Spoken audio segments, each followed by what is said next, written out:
Welcome to the Awakening Seasonal Edition of Tournament Tactician. I am your host, Boulevard. This is the premier tournament tier list for Legends of Runeterra. And before I dive into the tier list and start talking and ranting and all these different things, I want to give you a layout of what you're looking at here. So these are the tier 1 decks, the ones that you should be expecting to see. I've kind of tried to label the tier list in order of what the top 32 representation of these decks is going to be, in my opinion.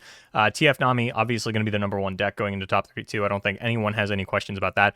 Akshan Lee, probably not actually going to be number 2, just because not everyone is going to be taking the Lee Sin out of their TF Nami to run TF Nami and Akshan Lee. We're going to see a lot of TF Lee Sin Namis as well. And if that happens, then, Akshan Lee's play rate is going to go way down. I think it'll probably still be top 5, but I could see it as low as 6 or 7, but it'll definitely be, up there. We're going to get at least like 6 or 7 of these into the top cut, probably even more than that. And then Fiora Pantheon being the most popular third deck, arguably the best third deck. If we look over here at the charts, not a lot of bad matchups into the rest of the field for Fiora Pantheon. Speaking of charts, what is this chart? So over here, I've taken the liberty of going onto a couple of different stat tracking websites and labeling out where all of these decks pair into tier 1 decks, just so that if you want a table that only has relevant information, this is where you can go. And I kind of color-coded everything just so that, it's a lot easier to view. So when we take a look at like Nami, one of the reasons that Nami is so good, you look at this column, there's a lot of red. Not a lot of decks are beating Nami, and specifically not a lot of good decks are beating Nami. Even Jayceheimer, I do want to remind you that yellow is a 46 to 49% win rate on the stats, so even Jayceheimer not doing phenomenally. If there's a lot of blue in that section, which again, Akshan Lee fits into that section, there's a lot more blue here than you kind of want to see. Maybe this is something that is going to scare players off of this and let them sort of sit on the TF Lee Nami and then go Fiora Pantheon on the third deck. And then just for clarity's sake, so that, you have the tier 1 decks. Obviously, you need to know how you pair into these, but you also need to know how you do into the rest of the field. So I tried to give you your best matchup that is not a tier 1 deck and your worst matchup that is not a tier 1 deck, just so that you have a little bit of a frame of reference for when you're building out your lineup. Lineup composition does and doesn't matter more than you think it does, which is such an annoying phrase to come from an analyst, but I don't really have time to get into it right now. We need to get you prepped for the seasonal and onto the tier list. So TF Nami and Akshan Lee, obviously very good. Not going to be as many Akshan Lee as there should be. It is what it is. The reason that Fiora Pantheon has really risen to the top and is so good is all of the red in the matchup charts. Now, obviously, stats aren't everything. I say that constantly. I'm going to be reiterating that throughout this video. That said, Fiora Pantheon doesn't really play like anything else in the meta does. We're in a very Ionia-heavy meta before this, where if your opponent played like a backline champion, like a Veigar, for example, there weren't really a lot of ways to interact with it. You were on Shurima Ionia or Bilgewater Ionia, things that do not kill 4 health units. Now, Fiora Pantheon comes through, and not only do they have a lot of challengers, but they also have a lot of spell shields. So they have consistent backline access and consistent protected backline access, and it is a deck that is not really weak to deny, as it's not running a lot of fast and slow spells. It's mostly burst speed combat tricks. Even the spell shield that you're granting over is coming from things like Eula, Camp for the Doubt inherently, Harazi just supporting a unit, things that are difficult for Ionia players to interact with, and really just these other decks in the meta that were built to deal with Ionia on ladder and the sort of the meta around it just do not deal with Fiora Pantheon particularly well. And I think that the Darkened Lodestone is finally getting its chance to shine. That is, I think, hands down the best card in the deck.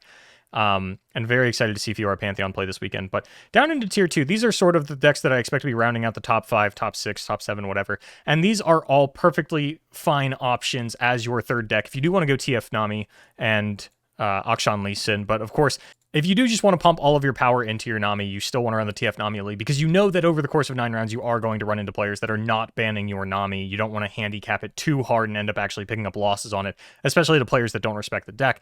Then I think like Twisted Fate Lee Sin, Nami, Fiora Pantheon, and Nora Swain is going to be another variation of the XYZ lineup for the players that didn't want to drop the Lee Sin from their Nami deck. I think those are going to be your 3 most popular decks. I don't think Akshan Lee actually makes top 3 popularity, just because, again, people are going to keep the Lee Sin into the Nami.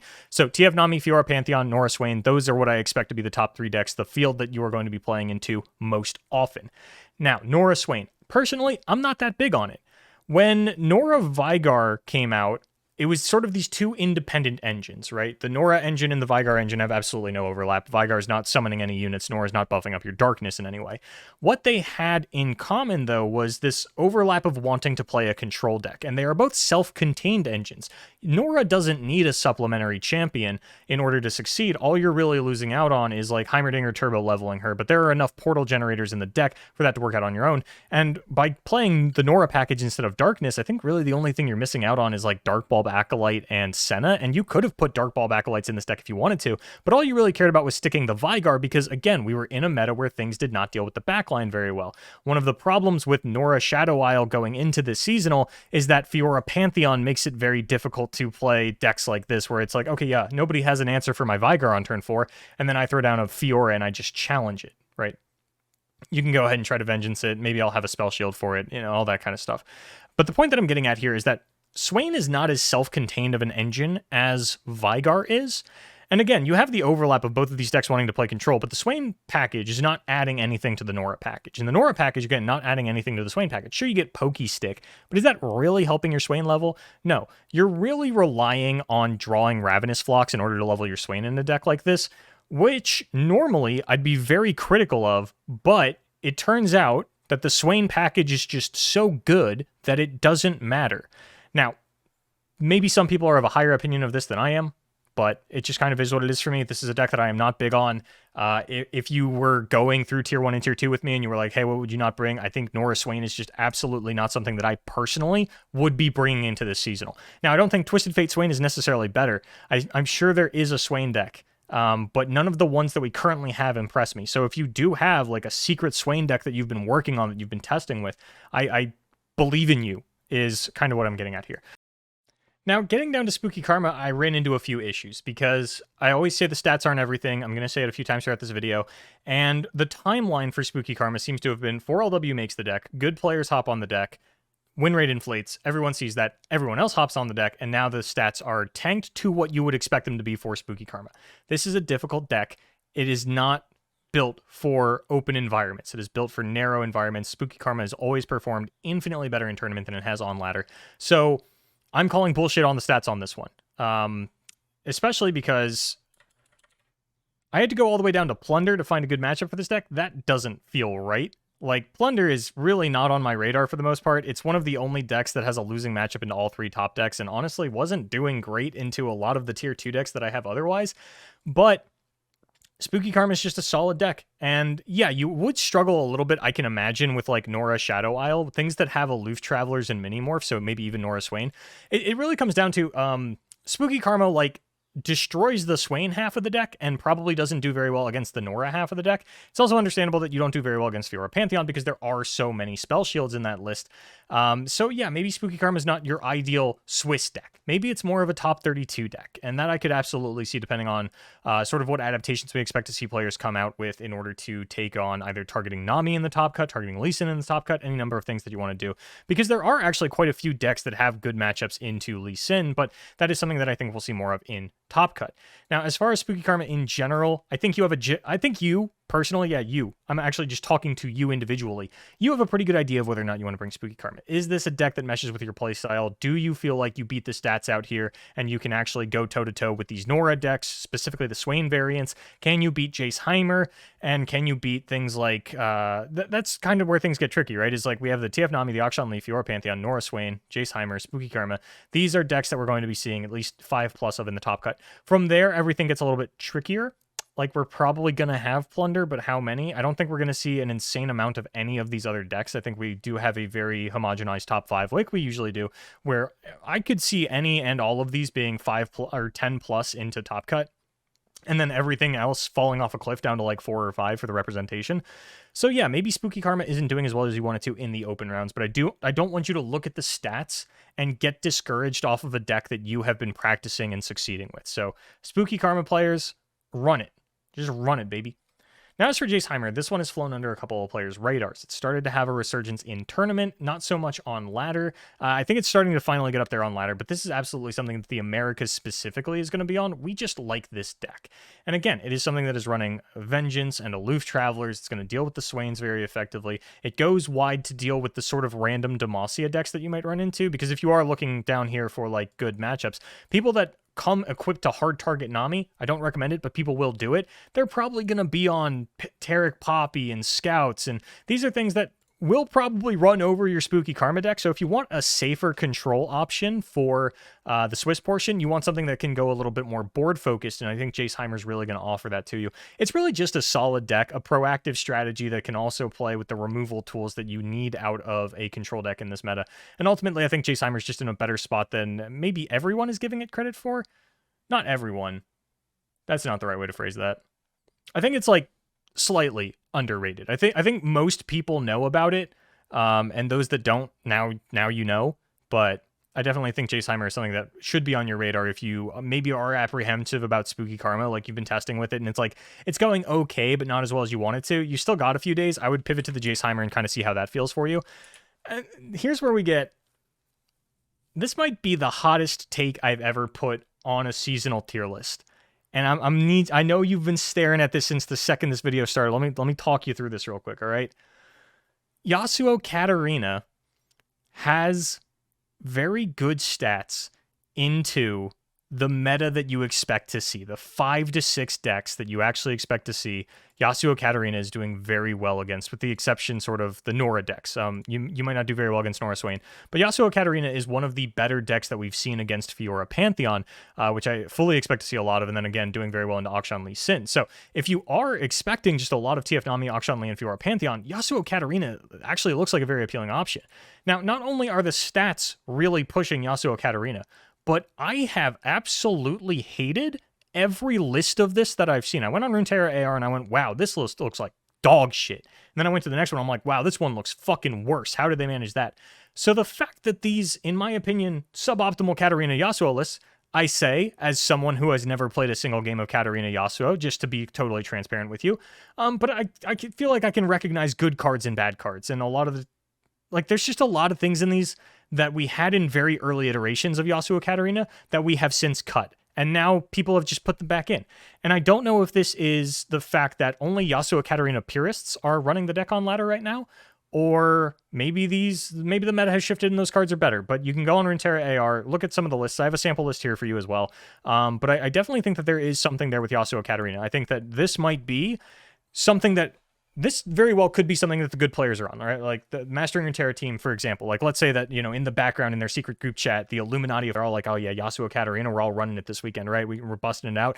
We're ready to take everybody by storm. That's the kind of deck this feels like. So I want it to be on your radar, not just as a potential option for you if you are someone who has done some experience with this, but also just as something that you might run into, because if you look at the charts for it, it does look very good.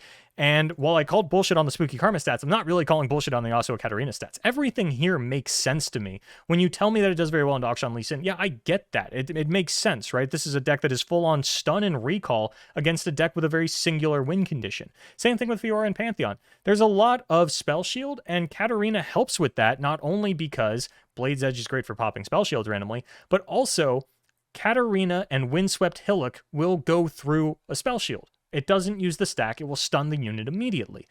And because you are Ionia, you have protection for your Yasuo. That's kind of why Nora is doing very well against this deck. You have Aloof Travelers for Windswept Hillock and Yasuo, because there's not a lot of expensive cards in this deck, and you have Minimorph for Yasuo, which is sort of the singular threat. Yeah, you can kind of snowball things out of control with a Katarina and, say, a Windswept Hillock even, or a Feyblade Twirler, but I don't think that's a realistic option. But essentially what I wanted to highlight here is that Yasuo Katarina looks very good, and I would implore you to have it on your radar. If you think that I'm totally off my rocker on this one, it's not that big of a deal if you don't listen to me. If you just say, okay, yeah, Boulevard's out here doing crack all of a sudden, and he's put Yasuo Katarina in tier 2, I'm not going to listen to that. I think that's a fine take for you to have and just completely ignore everything I've said about this. But for those of you that are looking for something still, that haven't found that third deck that clicks with you, I implore you to check this one out. Now, tier 3 is where we get down to the dredges of society. These are all decks that you expect to see a most of 5 or 6 of in the top cut of the seasonal.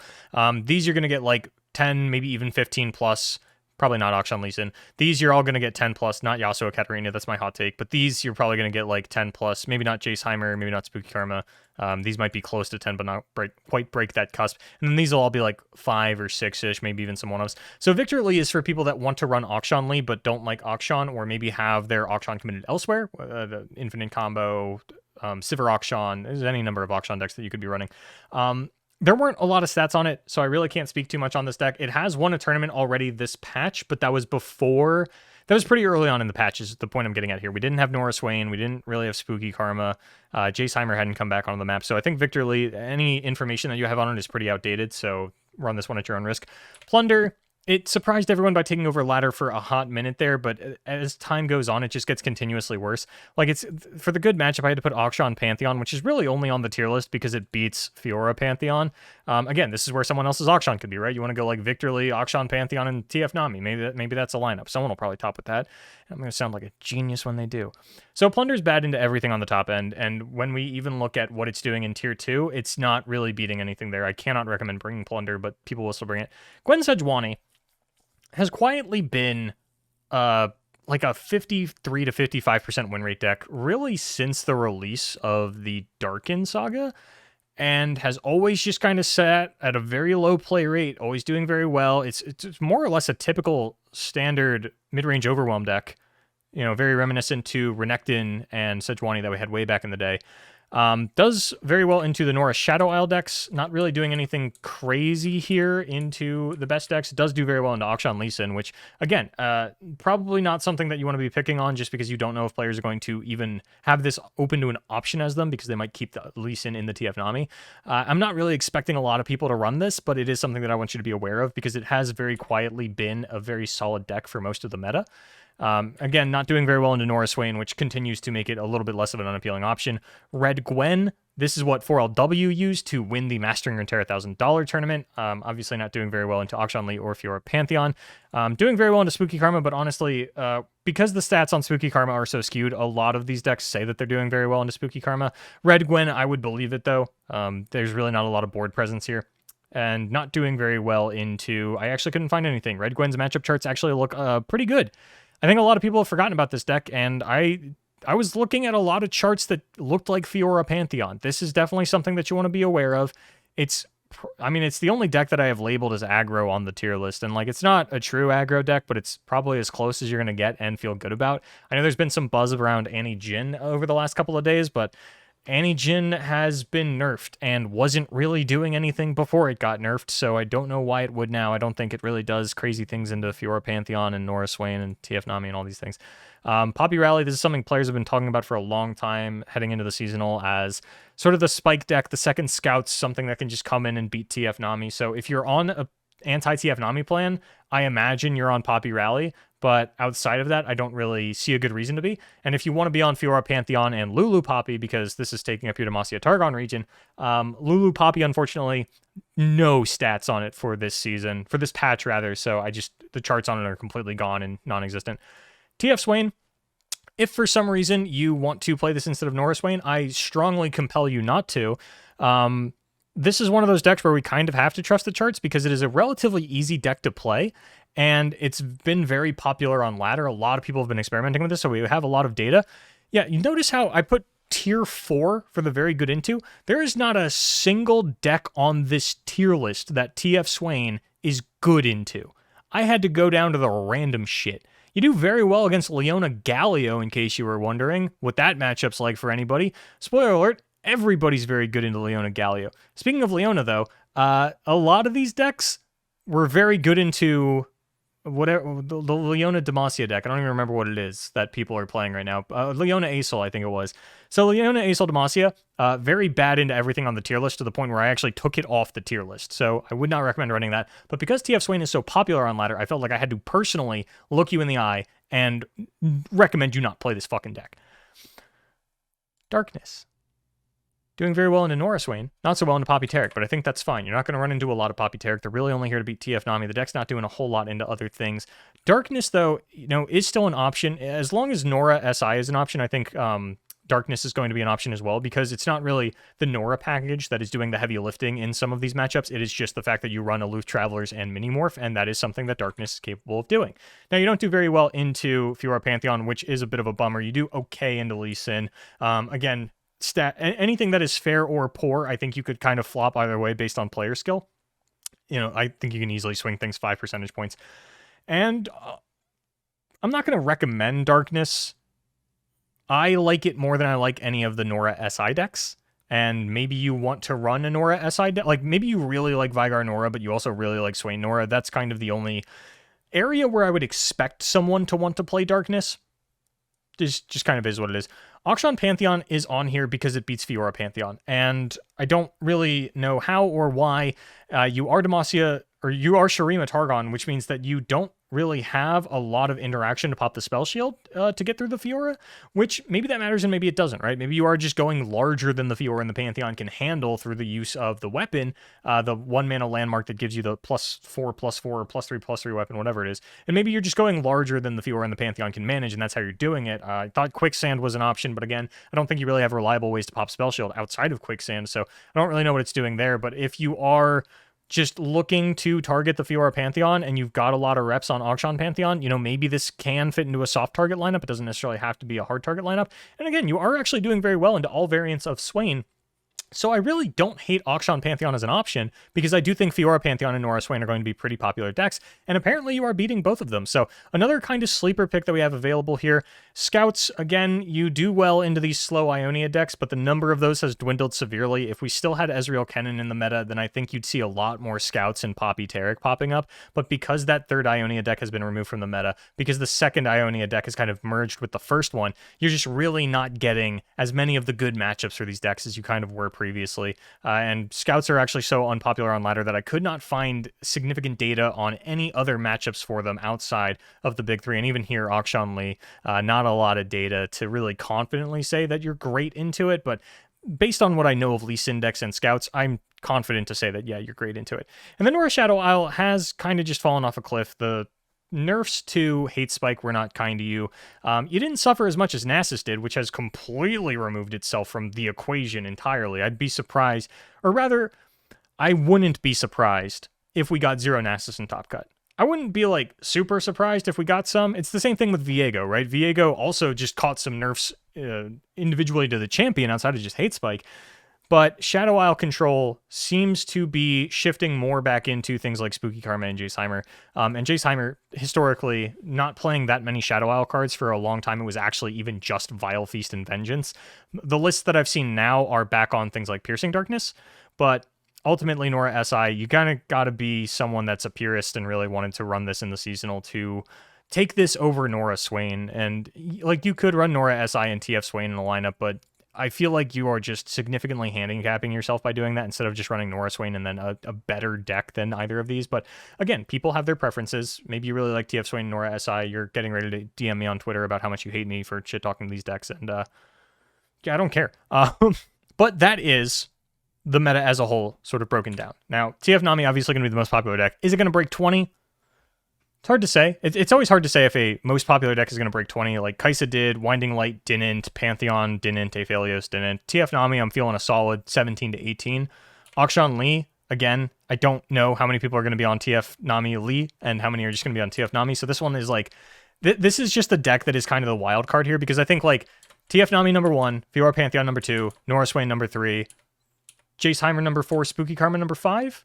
Sounds reasonable, but you can randomly interject Akshan Lee anywhere on that top 5, and that sounds more correct than, say, Spooky Karma number 5. Like, I think it's TF Nami number 1, Fiora Pantheon number 2, Nora Swain number 3, maybe Jaceheimer number 4, Akshan Lee number 5, but Akshan Lee can really, again, has a lot of mobility within that top 5 and can kind of put itself anywhere. Fiora Pantheon, definitely going to be 16 plus. Maybe as low as 13, but definitely not lower than that, I would say. Nora Swain, comparable to Fiora Pantheon, I'd say somewhere in the 10 to 14 range. Jaceheimer, 7 to 11, somewhere around there. And then Akshan Lee, again, just a total crapshoot on that one. But that is the seasonal, the Awakening seasonal. Now, if I were playing, I'd be on now that I've thought about it a little bit more and kind of talked through everything, be on TF Nami, maybe even TF Nami Lee, but probably not. I'd probably just be on TF Nami, Akshan Lee, and Fiora Pantheon, because I have played a lot of Akshan Lee Sin this season. I haven't played that much Nami, but it's going to get banned every time anyway, and, you know, I'm a genius, so I could just run it anyway. And then Fiora Pantheon is a deck that I've been very big on as of late. As much as I'd love to get a Swain deck in there, as much as I'd like to play Spooky Karma, or even, you know, my favorite deck, Darkness, I got to go with what's good. I would just be a full-on, dirty XYZ Spike gamer, and you're going to run into a few of us, so be prepared for that. Now, as far as how you want to compose your lineup, the stats are available to you. I know it's weird that I talked up Yasuo Katarina and then said I wouldn't run it, but again, I did admit earlier on that I have 0 games on that deck. If I could find a build that I like in the next 2 days, you know, maybe I'd consider it. But yeah, I just want to make you aware of everything, and as always, good luck in the Awakening Seasonal Tournament for those of you competing, and good luck on your goal to World Championship qualification.